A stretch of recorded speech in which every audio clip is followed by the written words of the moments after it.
सो अभी अक्टूबर का महीने है. So the very rich festive moods spread all over the India. सो ये जो सिचुएशंस है, इस सिचुएशंस के ऊपर हम ये स्पेशल एपिसोड आपके लिए दे रहे हैं कि इस फेस्टिव सिचुएशन, ये फेस्टिव सीजन में क्या खाए क्या ना खाए, कौन सा प्रॉब्लम हो सकता है या ऑलरेडी हो चुका है जिसको आप लोग थ्रू आवर सजेशन इसको सॉल्व भी कर सकते हैं, घटा भी सकते हैं. सो मैं ज़्यादा सस्पेंस ना करते हुए जो आज का टॉपिक है वो मैं डिस्कस करूंगा आपके साथ, वह ट्राइग्लिसराइड्स. ये जो ट्राइग्लिसराइड्स है, व्हाट इज दिस एक्चुअली? ये ट्राइग्लिसराइड्स कहाँ पर होते हैं? बहुत सारे लोगों के अंदर दिमाग में बहुत सारे थॉट्स आते रहते हैं. ये ट्राइग्लिसराइड्स, कोलेस्ट्रॉल्स सब एक ही है. No friends, this are not the same thing. This two portions is purely different. और हर किसी को, मेरे बहुत सारे पेशेंट्स हैं जिनको बोलते हमने सुना है कि ट्राइग्लिसराइड एकदम अच्छा नहीं होता या कोलेस्ट्रॉल भी एकदम अच्छा नहीं होता. लेकिन माय फ्रेंड्स, मैं आपको ये आगाह करना चाहूँगा कि ट्राइग्लिसराइड्स और cholesterol, these two are very much essential for our human body, but in a prescribed limit. मैंने पहले भी आपको बोला है, जो भी आप समझे, ईश्वर, अल्लाह, वाहिगुरु, भगवान, जो भी बोले, जैसे भी आप समझे, ये हम लोगों को बनाया ऐसे ही कि हमारा बॉडी में अगर कोई भी एक भी पर्टिकुलर एलिमेंट्स या हार्मोन्स या कोई भी important parts, important chemicals, important fats, अगर थोड़ा बहुत चेंजेस हो जाएगा हमारा बॉडी में, तो बड़े बड़े रोग अटैक कर सकते हैं हमारा इस बॉडी को. तो ईश्वर का कृपा देखिए, या वो परमेश्वर का कृपा देखिए कि उन्होंने कैसे हम लोगों को बनाया कि हर वक्त एक पर्टिकुलर स्वस्थ बॉडी में हर कोई एलिमेंट्स पॉइंट टू पॉइंट में सही रहता है. जैसे कि पीएच लेवल पकड़ लो. ये पीएच लेवल अगर थोड़ा बहुत घट जाएगा तो आपका एसिडिटी ज़्यादा होना स्टार्ट हो जाएगा. जब भी एसिडिटी बनता है तब अगेन हमारा ही बॉडी से एल्कलाइन ग्रुप वो एसिड को न्यूट्रलाइज करने के लिए निकल जाता है और एसिड को न्यूट्रलाइज करके आपका बॉडी को एक आराम सा महसूस करवाता है इन द टाइम ऑफ गैस्ट्रोलिसिस. वैसे ही ट्राइग्लिसराइड बहुत ही इम्पॉर्टेंट एलिमेंट है और जिसके बारे में अगर हम लोगों के पास प्रॉपर इंफॉर्मेशन नहीं रहेगा तो हमारा जीवन भी बहुत मुश्किल हो सकता है. तो चलिए हम ये ट्राइग्लिसराइड क्या है, एक्चुअली कैसे काम करता है, इसके बारे में थोड़ा बहुत जानकारी हम ले. ये ट्राइग्लिसराइड्स एक्चुअली हमारा एक ऑर्गेनिक कॉम्पोजिशंस है. इसका कॉम्पोजिशंस को बारे में हम ज़्यादा बताएंगे नहीं क्योंकि वो पूरा टेक्निकल हो जाएगा, थोड़ा समझने में भी आसानी होगा. ऐसे ही हम आपको ये समझाने की कोशिश कर रहा हूँ. ये एक्चुअली ट्राइग्लिसराइड्स हमारा फैट सेल और टिश्यू में स्टोर होते हैं और ये फैट सेल्स और टिश्यू में स्टोर होके ये hormones release triglycerides when body needs the energy. और जानते हैं हमारा बॉडी हर वक्त एनर्जी की ज़रूरत होता है. ये फैट सेल्स एनर्जी में कन्वर्शन होता है जब भी हमारा बॉडी को एनर्जी की ज़रूरत होता है. तो इसीलिए my friends, triglycerides is very much important elements for our body, very much essential elements for our body. अगर मान लीजिए ट्राइग्लिसराइड नहीं रहता तो बॉडी में एनर्जी सोर्स कहाँ से जनरेट होता? तो यहीं पर आता है ट्राइग्लिसराइड्स. अभी देखिए, यही ट्राइग्लिसराइड्स अगर प्रिस्क्राइब लिमिट्स के ऊपर चला जाएगा तो क्या प्रॉब्लम हो सकता है। ज़्यादा से ज़्यादा हमारा ट्राइग्लिसराइड अगर मान लीजिए 100 के अगर नीचे रहेगा तो आपका बॉडी हर वक्त लो एनर्जी के कारण बॉडी का जो पार्ट्स है वो ठीक ठाक काम कर नहीं पाएंगे। That is the main. तो 100 से 140 रहेगा, 40 के अंदर रहेगा तो ट्राइग्लिसराइड बहुत ही अच्छा बॉडी में माना जाएगा। अभी 150 से 199 199 के अंदर अगर रहेगा तो इसको थोड़ा बहुत हाई हम बोल सकते हैं। जब भी ट्राइग्लिसराइड हाई होता है तब क्या होता है मैं बोलूँगा, थोड़ा देरी में आप जानेंगे। तो लास्ट में आते हैं 200 से 499 तक, इसको हम वेरी हाई कैटेगरी में सोचते हैं। और वेरी हाई कैटेगरी के बाद जो आता है वह है 500 के ऊपर, that is high risk category में हम लोग इसको विचार करते हैं। अगर ये हाई रिस्क कैटेगरी में आता है, आपको ये कैसे पता चलेगा? आपको इसके लिए आपको कुछ टेस्ट करना पड़ेगा। ये टेस्ट आप ब्लड का ही होना चाहिए, ब्लड से ही होता है ये टेस्ट। एक्चुअली आप अगर ट्राइग्लिसराइड के बारे में जानना चाहते हैं आपका खुद का, तो आपका ब्लड का लिपिड प्रोफाइल करना जरूरी है। ये लिपिड प्रोफाइल में ही आपको ट्राइग्लिसराइड, एलडीएल, एचडीएल, एलडीएल मतलब लो डेंसिटी और एचडीएल मतलब high density cholesterol, high density lipoprotein और लो डेंसिटी लाइपोप्रोटीन। ये एलडीएल बहुत ही शरीर के लिए खराब है दोस्तों। ये एलडीएल अगर ज़्यादा बढ़ जाएगा तो हमारा शरीर, हमारा हार्ट प्रोफाइल बिगड़ सकता है। हमारा जो हार्ट प्रोफाइल है वो हार्ट प्रोफाइल के लिए एलडीएल प्रेस्क्राइब लिमिट के अंदर ही रहना चाहिए, जो प्रेस्क्राइब लिमिट मैं आपको कुछ ही देर पहले बता रहा था। गुड कोलेस्ट्रॉल अगर ज़्यादा होगा तो कोई प्रॉब्लम नहीं है, लेकिन एलडीएल हर वक्त कम होगा तो ही हमारे शरीर के लिए अच्छा है। तो ट्राइग्लिसराइड आप जान पाओगे, लिपिड प्रोफाइल में आपको कोलेस्ट्रॉल भी पता चल जाएगा कि आपका बॉडी में कोलेस्ट्रॉल परसेंटेज क्या है क्या नहीं है। अभी इसके लिए आपको हर वक्त ट्राइग्लिसराइड निकालने के लिए 12 घंटा फास्टिंग करना बहुत ही ज़रूरी है। 12 घंटा अगर एम्प्टी स्टोमक रहोगे, उसके बाद अगर आप ब्लड टेस्ट करोगे, लिपिड प्रोफाइल करोगे, तो डिजायरेबल लिपिड प्रोफाइल अगर 150 mg पर मिलीलीटर, अगर 150 mg पर मिलीलीटर आता है ट्राइग्लिसराइड, दैट इज ओके। तो बॉर्डर लाइन हाई है, मैं फिर से बता रहा हूँ, 150 से 199, दैट मीन्स 150 टू 199, ये बॉर्डर लाइन हाई है। इसमें भी कैसे क्या ट्रीट करना पड़ेगा वो हम बाद में आपको बताएंगे। अब पहले इसके बारे में जान लीजिए कौन सा हाई है कौन सा वेरी हाई है। हाई का मतलब 200 से 499 mg पर मिलीलीटर, ये है हाई ट्राइग्लिसराइड। और very high more than 500 mg पर millilitre it is very high. Actually triglyceride इतना हाई क्यों होता है? इसका बहुत सारा कारण हो सकता है। कारण में एक है ओबेसिटी, मोटापा। मोटापा अगर आपका रहेगा तो हो सकता है आपका ट्राइग्लिसराइड लेवल बहुत हाई हो जाए।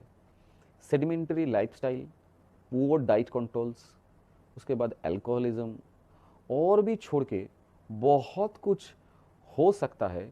आप अगर ट्राइग्लिसराइड को कंट्रोल करना चाहते हैं, इसके बारे में आपको डिटेल में हम जो जो बता रहे हैं इसको थोड़ा ही एक बार ध्यानपूर्वक सुनिए। जैसे कि मैंने पहले भी बोला, wrong food habits, carbohydrates, natural carbohydrates अगर आप लोग ज़्यादा लोगे, नॉर्मल कार्बोहाइड्रेट्स, तो आपका ट्राइग्लिसराइड बढ़ेगा। तो आपको कॉम्प्लेक्स कार्बोहाइड्रेट्स के अंदर आपको जाना पड़ेगा। कॉम्प्लेक्स कार्बोहाइड्रेट से आपका ट्राइग्लिसराइड लेवल एक नॉर्मल लेवल के अंदर ही रहेगा। इसके बाद अगर डायबिटिक आपका प्रोफाइल है तो आपका ट्राइग्लिसराइड हाई होने का चांसेस बहुत ही हाई है। अगर आप डायबिटिक प्रोफाइल है, इसके बाद मेटाबॉलिक डिसऑर्डर, मेटाबॉलिक इश्यूज अगर कुछ रहेगा, अगर आपका बीएमआई का गंडगोल आता है, बॉडी मास इंडेक्स, तो भी ट्राइग्लिसराइड हाई होने का चांसेस है। इसके बाद आते हैं मेडिकेशंस, ऐसा बहुत सारे टैबलेट्स, स्टेरॉइड्स, ऐसा बहुत सारा दवाई हम लोग लेते हैं जिसके लिए भी ट्राइग्लिसराइड हाई हो सकता है दोस्तों। इसीलिए medications is one of the main cause. उसके बाद हार्मोनल इम्बैलेंस, अगर हार्मोनल इम्बैलेंस होता है तो भी ट्राइग्लिसराइड हाई हो सकता है। इसके बाद दोस्तों smoking and alcohol, alcohol one type of sugar है और स्मोकिंग भी ट्राइग्लिसराइड हाई कर सकता है। मैंने पहले भी बताया ओबेसिटी। उसके बाद हेरिडिटी में अगर आपका मान लीजिए, तो दोस्तों ओबेसिटी, हेरिडिटी, हेरिडिटी ऐसा एक पार्ट है, मान लीजिए आपका या आपका परिवार में या आपका बाप दादा काका जो भी है उनका अगर ऐसा ट्राइग्लिसराइड हाई प्रोफाइल का कोई बीमारी रहेगा या हार्ट का कोई बीमारी रहेगा जिसमें ट्राइग्लिसराइड हाई होने का चांसेस है या हो चुका है, इनसे भी ट्राइग्लिसराइड हाई हो सकता है दोस्तों। और पहले तो मैंने आपको बोला ही है, सेडिमेंट्री लाइफस्टाइल अगर ठीक से मॉडिफाई नहीं हो पाएगा तो भी ट्राइग्लिसराइड हाई होने का चांसेस है दोस्तों। उसके बाद लैक ऑफ एक्सरसाइज, अगर एक्सरसाइज आप नहीं करते हैं तो आपका ये जो फैट है जिसमें ट्राइग्लिसराइड स्टोर होते हैं वो फैट बर्न हो नहीं पाएगा, और बर्न नहीं होने के कारण ये ट्राइग्लिसराइड ऑलवेज आपका हार्ट का प्रॉब्लम को खड़ा करते हुए आगे जाएगा, और आपका इसी फैट के दौरान आपको बहुत सारे ऑटोइम्यून डिसऑर्डर के रूबरू आपको करवाएगा। बहुत सारे खतरनाक ऑटोइम्यून डिसऑर्डर भी आ सकता है इस ट्राइग्लिसराइड के वजह से। तो हर वक्त एक ही चीज़ मैं आपको बोलूँगा दोस्तों, पहले लाइफस्टाइल को मॉडिफिकेशन कीजिए, समझिए कि क्या एक्चुअली होता है। अगर एलडीएल हाई हो जाएगा तो आपका लीवर में भी फैट जमता है, और ये जो फैट, ये ट्राइग्लिसराइड उधर अगर स्टोर हो जाएगा तो फैट जमने के कारण लीवर बड़ा हो जाएगा, जिसको हम लोग फैटी लीवर बोलते हैं। और आप जैसे जानते हैं हमारा दिमाग के बाद सेकंड ब्रेन है हमारा लीवर। लीवर में अगर फैट स्टोर होना स्टार्ट हो जाएगा, ट्राइग्लिसराइड, एलडीएल अगर लीवर में स्टोर होना स्टार्ट हो जाएगा तो लीवर प्रोफाइल बहुत ख़राब हो जाएगा। हाँ दोस्तों, इसीलिए आप लोगों को राइट डाइट मेंटेन करना चाहिए, और इसके साथ ये जो डिजीज़ है इसको बहुत अच्छी तरह से आप लोगों को जानना चाहिए कि एक्चुअली क्या है ये ट्राइग्लिसराइड्स। देखिए, अगर डाइट ठीक से करेंगे, आप ठीक से फैट लेंगे, ठीक से कार्बोहाइड्रेट्स लेंगे, कॉम्प्लेक्स कार्बोहाइड्रेट्स लेंगे, वेजिटेबल से आप कार्बोहाइड्रेट्स लेंगे, सैचुरेटेड फैट लेंगे, तो आपका जो ट्राइग्लिसराइड लेवल है वो मेंटेन होता जाएगा। इसमें कोई दौराई नहीं है कि अगर ट्राइग्लिसराइड मेंटेन हो जाएगा तो आपको इसके दौरान आपको सोचने की उतना ज़रूरत ही नहीं है। आते हैं दोस्तों उन सब दोस्तों के लिए जिन लोगों का ऑलरेडी फैमिली में ट्राइग्लिसराइड हाई है, या उनका खुद का ट्राइग्लिसराइड बॉर्डर लाइन हाई है, मतलब 150-200 के आसपास या 200-300 के आसपास ट्राइग्लिसराइड है, तो उनके लिए हमारा तरफ से एक अच्छा सुझाव है। अगर उन लोगों का उम्र 40 से ऊपर अगर नहीं होता है तो पहले दवाई के अंदर मत घुसिए, पहले लाइफस्टाइल मॉडिफिकेशन कीजिए, उसके बाद दवाई। लाइफस्टाइल मॉडिफिकेशन से ही आपका ये high triglyceride can be managed with in very short period of time. इसके लिए अलग सा दवाई लेने की उतना ज़रूरत नहीं है, लेकिन अगर आपका ट्राइग्लिसराइड बहुत ज़्यादा बढ़ गया है तो रेस्पेक्टिव डॉक्टर से मेडिकेशन लीजिए, लेकिन उसके साथ जो आपको डाइट मेंटेन करना है वो हम आपको सजेशन में दे सकते हैं, जो बेसिकली एक मेडिसिन है। तो पहले आपका अगर ट्राइग्लिसराइड हाई है तो आपका अपना डायबिटीज प्रोफाइल, थायराइड प्रोफाइल और liver LFT liver function test, ये सब चीज़ एक बार करना पड़ेगा। अगर ये सब का रिजल्ट अगर परफेक्ट आता है तो अभी आपको सोचना पड़ेगा कि ये जो ट्राइग्लिसराइड हाई है इसको कैसे कम किया जाए, हाउ टू रिड्यूस इट, इसके बारे में सोचना पड़ेगा। तो पॉइंट नंबर 1 आपको टेस्ट से पता चल जाएगा। क्या क्या टेस्ट, फिर से मैं बोल रहा हूं, डायबिटिक प्रोफाइल चेक कीजिए। डायबिटिक प्रोफाइल माने फास्टिंग, PP, HbA1c, उसके बाद आपका लीवर का जो प्रोफाइल है, liver function test, thyroid profiles, इसमें आपको पता चल जाएगा कि आपका और कोई प्रॉब्लम्स नहीं है तो सिर्फ ट्राइग्लिसराइड को छोड़ के। अगर होता है तो उसके लिए सेपरेट मेडिकेशंस है। अगर बॉर्डरलाइन हाई है या थोड़ा बहुत हाई है ट्राइग्लिसराइड, 40 बरस के नीचे उम्र वाले जितने हमारे दोस्त हैं, भाई है, इन सभी के लिए जो सुझाव है वो अभी हम आपको बोलने जा रहे हैं। आपको एक चीज़ देखना पड़ेगा, आपका बॉडी में एक्स्ट्रा कैलोरी स्टोर होना नहीं चाहिए, जो कि फैट के द्वारा आता है और जो triglyceride one of the main part है। तो इसीलिए कम से कम 30 मिनट पर डे आपको वॉक और एक्सरसाइज करना चाहिए। तो इसमें क्या होगा, ऑटोमेटिकली गुड कोलेस्ट्रॉल बूस्ट होगा और लोअर कर देगा ट्राइग्लिसराइड लेवल को। इसमें एरोबिक्स भी आप कर सकते हैं एक्सरसाइज में, जो कि आपको हार्ट को भी बहुत अच्छी तरह से आपको मैनेज करता रहेगा। जो लोग अल्कोहल के शौकीन हैं, इन सब भाई लोगों के लिए मेरा एक ही सुझाव है, अल्कोहल ट्राइग्लिसराइड हाई होने के दौरान टच मत कीजिए। ये पूरा शुगर है, is high calories and sugar. So इसीलिए ये जो ट्राइग्लिसराइड्स है ये बहुत ही हार्मफुल है हमारे बॉडी के लिए। तो अल्कोहल को दूर में रखिए। बेसिकली ड्रग में क्या होता है, हम लोगों का स्टैटिन दिया जाता है, नियासिन दिया जाता है, फाइब्रेट्स दिया जाता है, ओमेगा 3 सप्लीमेंट्स दिया जाता है। ओमेगा 3 सप्लीमेंट्स आपको चाहिए, CoQ10 आपको चाहिए, सप्लीमेंट्स जो कि आपको ट्राइग्लिसराइड लो करने में बहुत ही हेल्प करेगा। जैसे कि हमारा रेनेटस का नोवा है, उसमें भी आपको CoQ10 ओमेगा 3 सप्लीमेंट्स मिल जाएगा। तो इसीलिए अगर रेनेटस नोवा अगर आप लेते जाएंगे थोड़ा गुनगुना पानी में, तो ये डेफिनेटली हेल्प करता है आपका ट्राइग्लिसराइड मैनेजमेंट करने के लिए। अभी देखिए, ये जो ट्राइग्लिसराइड लेवल है, ये तो मैंने पहले ही बोला कि LDL अगर ज़्यादा ना बढ़े उसके लिए आपको स्पेशल व्यूज़ रखना चाहिए कि ताकि कभी भी ट्राइग्लिसराइड ना हाई हो जाए। इसीलिए हर वक्त अपना डायबिटिक प्रोफाइल चेक करते रहिएगा। और 40 बरस के ऊपर वाले जो लोग हैं, इन लोगों के लिए भी ये एक्सरसाइज बहुत ही ज़रूरी है। इसके साथ मेडिकेशंस जो मैंने बोला, वो मेडिकेशंस आप रिस्पेक्टिव डॉक्टर से पूछ के ले लीजिए कौन सा मेडिकेशन अच्छा है आपके लिए। इसके साथ आप Renatus Nova as a supplements आप यूज़ कर सकते हैं, जिसमें आपको ओमेगा 3 फैटी एसिड भी मिल जाएगा, अलॉन्ग विथ CoQ10 भी मिल जाएगा। ये जो पॉइंट है, high risk of triglyceride, high rate of triglyceride आपका हार्ट का जो रिस्क है, हार्ट स्ट्रोक का जो रिस्क है, वो बहुत बढ़ा देता है।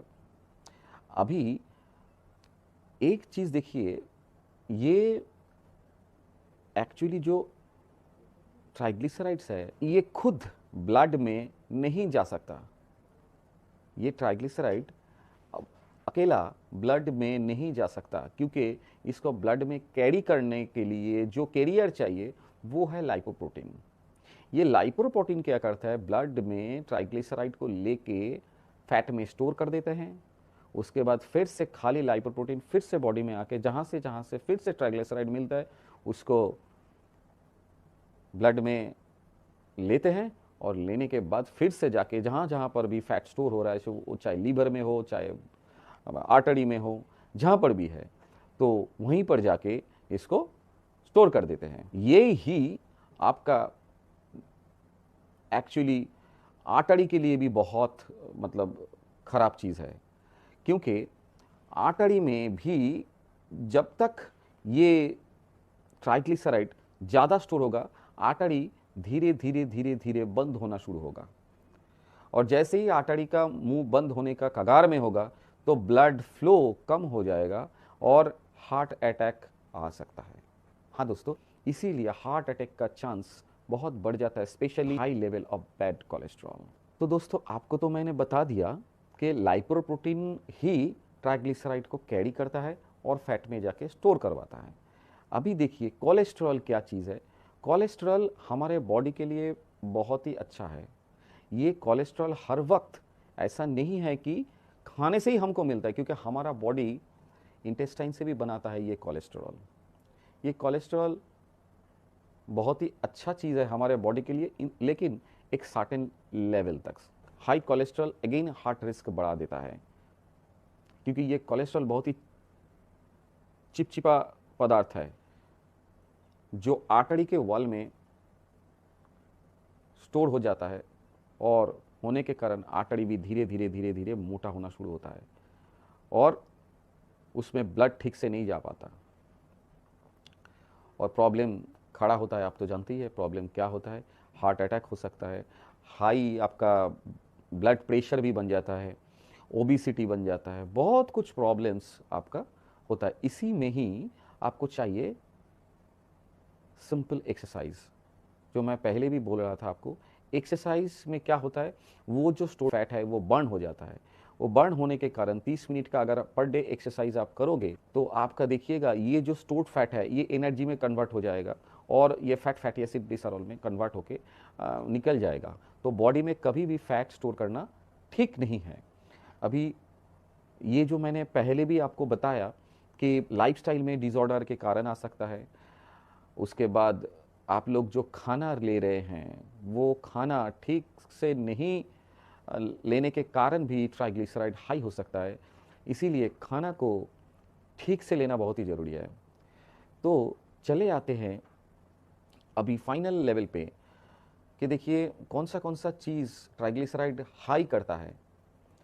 शुगर ट्राइग्लिसराइड हाई करता है। जैसे मैंने बोला अल्कोहल भी शुगर है। मैदा, जो मैदा हम लोग खाते हैं हाई कार्बोहाइड्रेट्स होने के कारण ये कार्बोहाइड्रेट्स ट्राइग्लिसराइड में कन्वर्ट हो जाता है। उसके बाद कॉर्नफ्लावर, साबूदाना, उसके बाद पास्ता, नूडल्स, ब्रेड, जितना भी फास्ट फूड बोलो वो सब फास्ट फूड फैट बनाता है, ऑक्सीडाइज कर देता है और बहुत सारे रोगों को इनवाइट करता है। ट्राइग्लिसराइड तो हाई करता ही है।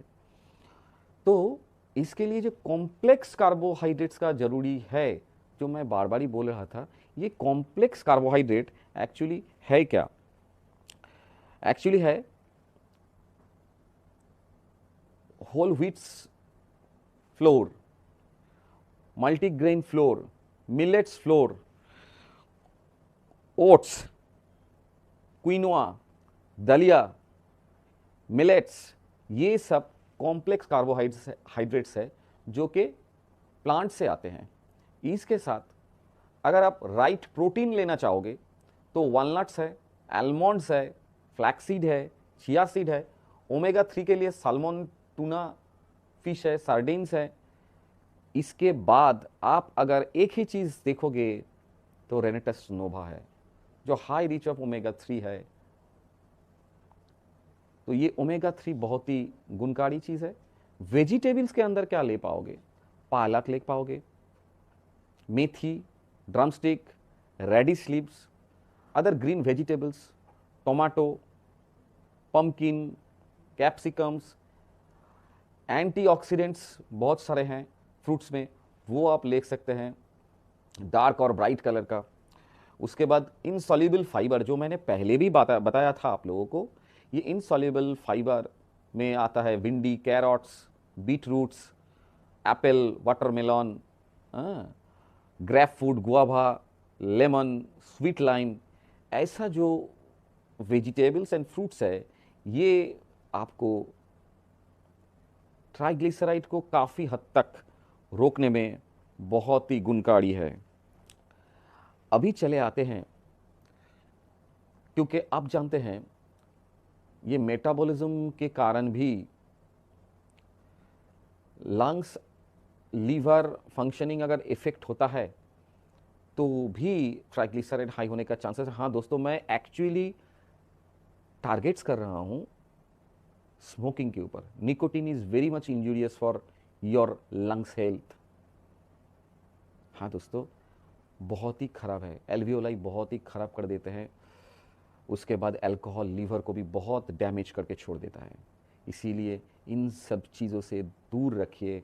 मैंने पहले भी आपको बताया, ईश्वर ने जो मंदिर दिया आपको, शरीर नाम का जो मंदिर दिया, उसमें सही ढंग से अगर आप पहचानोगे तो आपके अंदर जो अपार शक्ति है वो खुल के निकल आएगा, और अब जीवन का जो आनंद है वो आप ले पाओगे। अभी देखिए, एक्स्ट्रा कैलोरीज फैट सेल में कन्वर्ट होता है, फैट सेल में स्टोर होता है, फैट सेल में ही ट्राइग्लिसराइड बनता है। मान लीजिए अगर आप एक्स्ट्रा कैलोरीज नहीं लेते हैं तो आपका बॉडी भी स्लिम रहेगा, वेट गिरता जाएगा। रेस्ट्रिक्टेड डाइट्स आपको हर वक्त डायबिटीज, जो पहले भी मैंने रोग बोला, थायराइड्स, बहुत सारा ऑटोइम्यून डिसऑर्डर को कंट्रोल करने में बहुत हेल्प करेगा। ये सब लोगों के लिए मैं बोल रहा हूँ, वो 40 बरस के नीचे भी और 40 बरस के ऊपर भी लोगों के लिए। जिन लोगों का हाई ब्लड प्रेशर है उन लोगों के लिए भी बहुत गुणकारी है। इसीलिए दोस्तों इसको ध्यान से रखिएगा। मैं आप लोगों को इस फेस्टिव सीज़न के दौरान मैं कुछ आपको एक डाइट प्लान आपको बोलना चाहूँगा, जो डाइट प्लान आपको बहुत ही अच्छा रिजल्ट दे सकता है। सुबह में अर्ली मॉर्निंग में थोड़ा लूकवार्म वाटर के साथ एक लेमन का रस ले लीजिए, तो ये बहुत ही गुणकारी होगा आपसे, आपके लिए, सेहत के लिए। उसके बाद 6 सोक्ड आलमंड्स और 2 सोक्ड वॉलनट्स, ये आपका अर्ली मॉर्निंग में बहुत ही अच्छा आपको ब्रेकफास्ट में आपको बहुत ही अच्छा होगा। इसके साथ अगर हो सकता है तो 2 रॉ गार्लिक बड्स। आप देखिएगा दोस्तों, आपका HDL बढ़ता जाएगा और LDL घटता जाएगा। ये हुआ एकदम सुबह का। इसके बाद अगर आप ब्रेकफास्ट लोगे तो ब्रेकफास्ट में आप 1 कप ओट्स ले सकते हो उपमा के साथ विद वेजिटेबल्स। उसके बाद सांभर ले सकते हो, 3-4 पीस पालक धोखा ले सकते हो ग्रीन चटनी के साथ, 1 कप पोहा ले सकते हो, और प्रोटीन के लिए कम से कम 2 एग का ऑमलेट ले सकते हो, क्योंकि हर वक्त ये प्रोटीन का डेफिशिएंसी बॉडी में नहीं होना चाहिए। इसके साथ दोस्तों डायबिटिक लोगों के लिए भी और नॉर्मल लोगों के लिए भी ब्राउन ब्रेड अगर आप लोगे 2 साइज का मल्टीग्रेन ब्राउन ब्रेड, तो बहुत ही गुणकारी है आप लोगों के लिए। हो गया ब्रेकफास्ट। इसके बाद 2 घंटे के बाद अगर आप एक ग्रीन टी ले लोगे तो बहुत ही अच्छा है आप लोगों के लिए ग्रीन टी। इसके साथ थोड़ा एप्पल, गुआवा, ऑरेंज जूस अगर होता है तो आप ले लीजिए फ्लैक्सीड के साथ। लंच में, क्योंकि अभी फेस्टिव सीज़न है, तो फेस्टिव सीज़न में आप कोई भी फास्ट फूड खाने का चांस बहुत बढ़ जाता है, लेकिन कोई भी फास्ट फूड लेने से पहले मैं रिक्वेस्ट करूंगा सलाड आपको कम से कम आपका बॉडी वेट का, अगर मान लीजिए आपका बॉडी वेट 60 kgs है तो उसको 10 से डिवाइड कीजिए। 10 से डिवाइड करने के बाद आता है 600 ग्राम। ये 600 ग्राम को और भी 2 भाग कर लीजिए। सारे दिन में आपको 300 ग्राम सलाद आपको लेना है, 300 ग्राम सलाद। ये salad tomato, radish, carrots, cucumber, sprouts, beetroots ये ले सकते हैं। लेकिन ये सब चीज़ को डायबिटिक लोग मत लीजिए। डायबिटिक लोग क्यूकम्बर लीजिए, कोई टेंशन नहीं है। टोमेटो ले सकते हैं अगर ठीक ठाक होता है तो, नहीं तो नहीं मत लीजिए। क्यूकम्बर जरूर लेना चाहिए डायबिटिक लोगों को। लेने के बाद आप कोई भी, क्योंकि इसमें high rich of insoluble fibre रहता है, फाइबर के कारण आपका बॉडी बहुत ही अच्छा मेटाबॉलिज्म परफॉर्म करता है। अगर आप थोड़ा भी फास्ट फूड खा लोगे, लेकिन फास्ट फूड मैं हर वक्त बोलूँगा कि फास्ट फूड थोड़ा कम खाइए। फेस्टिव सीज़न है, फिर भी मैं मना नहीं करूँगा, लेकिन रेस्ट्रिक्ट तो डेफिनेटली करूँगा, लेकिन कोई भी दोस्त अगर चाहे तो लंच में नॉर्मल जो प्रिस्क्राइब डाइट है, ब्राउन राइस ले सकते हैं, 2 फुल्का रोटी ले सकते हैं, या एक छोटा कटोरा प्लेन राइस ले सकते हैं। मिलेट रोटी अगर आप लेंगे तो और भी अच्छा होगा। इसके साथ प्रोटीन में आप चावली सब्जी है वो ले सकते हैं, रेड चाना ले सकते हैं, छोला ले सकते हैं, स्प्राउट आप ले सकते हैं। ये आपको प्रोटीन में बहुत ही अच्छा हेल्प करेगा। दोस्तों मैं एक चीज़ बार बार ही बोल रहा हूँ, अगर फिश करी आपको, अगर फिश अच्छा लगता है तो फिश भी ले सकते हैं, लेकिन ज़्यादा नहीं, बहुत कम, बहुत कम। तो इसमें क्या होगा आप देखिएगा, आपका इसके साथ अगर ये बनाने में गार्लिक, मेथी दाने, दालचीनी पाउडर, दालचीनी, उसके बाद जीरा पाउडर भी यूज़ अगर करेंगे तो आपका देखिएगा LDL धीरे धीरे नीचे आएगा, LDL धीरे धीरे नीचे आएगा। ये प्रोटीन जब भी बनाएंगे तब इसके साथ आप दाल भी, सांबार भी ले सकते हैं। जैसे कि मैंने बोला, एडामेन बीन्स भी ले सकते हैं, ठीक है। लंच के बाद बटर मिल्क ले सकते हैं, लेकिन मिल्क के लिए मैं उतना जोर नहीं दूंगा, क्योंकि बहुत सारे ऑस्टियोआर्थराइटिस का पेशेंट में हम लोग देखे हैं कि मिल्क के अंदर सिस्टीनिन और मेथेनिन नाम का 2 अमाइनो एसिड होने के कारण ये बहुत ही अंदर जाके सल्फ्यूरिक एसिड बना देता है, और सल्फ्यूरिक एसिड बनाने के कारण हमारा बॉडी इस सल्फ्यूरिक एसिड को मैनेज करने के लिए शरीर से जहाँ से अल्कलाइन प्रॉपर्टी है वो हमारा हार में पाया जाता है, बोन्स में पाया जाता है कैल्शियम के रूप में, उसी कैल्शियम को ये एक्चुअली सल्फ्यूरिक एसिड को मैनेज करने के लिए भेज देता है। इसीलिए जो बंदा लोग ज़्यादा से ज़्यादा दूध पीते हैं उन लोगों को ऑस्टियोआर्थराइटिस होने का चांस बहुत बढ़ जाता है। ये हम लोग रिसर्च करके देखे हैं, इसीलिए हम लोग हर वक्त गाय का दूध नहीं बोलते हैं। बटर मिल्क आप ले सकते हैं। ग्रीन टी, ज़्यादा से ज़्यादा ग्रीन टी लीजिए, बहुत ही अच्छा है। ग्रीन टी बहुत ही गुणकारी चीज़ है ग्रीन टी, और ग्रीन टी आपको एक अच्छा सेहत दे सकता है। इवनिंग में रोस्टेड चना आप ले सकते हैं, बहुत ही अच्छा गुणकारी चीज़ है। पंपकिन सीड भी ले सकते हैं, 2 और 3 टेबलस्पून इवनिंग में, हल्का फुल्का। और डिनर कम से कम 8 से 8:30 के अंदर ख़त्म कीजिए, बहुत ही अच्छा है। और सुबह का लंच कम से कम 11:30 से 12:30 के अंदर ख़त्म कीजिए। तो इसके साथ अगर डिनर में अगर आप चाहोगे तो वेजिटेबल दलिया ले सकते हैं, उपमा ले सकते हैं, उसके साथ एनी वेजिटेबल्स, दाल आप ले सकते हैं, सांबार ले सकते हैं, वेजिटेबल खिचड़ी बना सकते हैं, एकदम राइस ब्रान ऑयल में, थोड़ा राइस ब्रान ऑयल देके, राइस ब्रान ऑयल ज़्यादा लीजिए, नॉर्मल सरसों का तेल का व्यवहार एकदम मत कीजिए, क्योंकि इसमें भी आप लोगों का शरीर बहुत ख़राब हो सकता है। तो ब्रोकोली ले सकते हैं आप, एनी वेजिटेबल में कैबेज ले सकते हैं, कॉलीफ्लावर ले सकते हैं, खिचड़ी में बहुत सारा चीज़ ये दे सकते हैं आप, ठीक है। और 8:30 के अंदर अगर आप लोग ये ख़त्म करोगे आपका डिनर, तो शरीर के लिए बहुत ही गुणकारी होगा, और आप लोग सब स्वस्थ रह पाओगे। क्योंकि मैंने जो डाइट आपको बोला ये कम से कम 12 से 14 किलो कैलोरी के अंदर ही होगा। तो इसीलिए ये डाइट अगर आप फॉलो करते जाओगे तो आपका वज़न भी घटता जाएगा। ये वज़न घटने के कारण आपका देखिएगा ट्राइग्लिसराइड, LDL, HDL सब कंट्रोल में आ जाएगा विदाउट एनी मेडिसिन। अगर ज़्यादा ट्राइग्लिसराइड हाई हो जाएगा तो डेफिनेटली आप डॉक्टर के साथ एक बार कंसल्ट कर लीजिए रिगार्डिंग जो मैंने बोला। आप देखिएगा वो 4 या 5 कैटेगरी का ही दवाई आपको सजेस्ट करेंगे। वो दवाई लेने के बाद अगर आप लोग डाइट फॉलो करेंगे तो आपका ये जो फेस्टिव सीज़न है ये और भी बहुत ही हेल्दी हो जाएगा, और आप स्वस्थ रहोगे तो आपका शरीर में एनर्जी भी तंदुरुस्त रहेगा। तो दोस्तों आज का ये जो हमने आपको सजेशन दिया ये आप अपना जीवन में अमल कीजिए, ये डाइट प्लान को अमल कीजिए। इसके साथ रेनेटस नोवा आपको हर वक्त एक स्वस्थ जीवन देगा। और हमारा जो एलोस्टिन पेस्ट है ये बहुत ही एंटीबैक्टीरियल, एंटीवायरल है इसके लिए, और ये आपका नॉन कार्सिनोजेनिक है, SLS फ्री है, सोडियम लॉरेल सल्फेट इसके अंदर नहीं है। तो इसीलिए ये जो ब्रश अगर आप दोनों बार करेंगे तो आपका जो माउथ कैविटी है, माउथ प्रोफाइल है, वो भी बहुत अच्छा रहेगा। तो आपका बॉडी बहुत तंदुरुस्त रहेगा। होपफुली आपका ये फेस्टिव सीज़न आपको मुबारक, बहुत अच्छा रहिए, स्वस्थ रहिए। रॉकिंग रेनेटस।